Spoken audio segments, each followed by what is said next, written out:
Alright, so light bit of frustration here. I like to use my headphones cabled sometimes for better sound quality, right?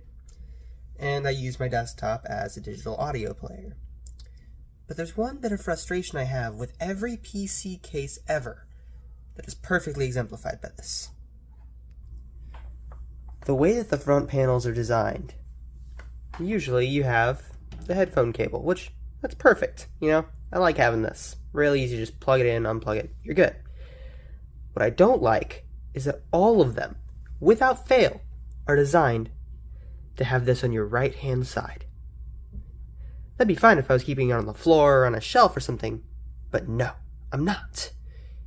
And guess what happens every time? I'm mousing around, and I got this cable right up against my hand. Super distracting, drives me insane, and sometimes I'll accidentally snag it and yank it out in the middle of an intense game. Why?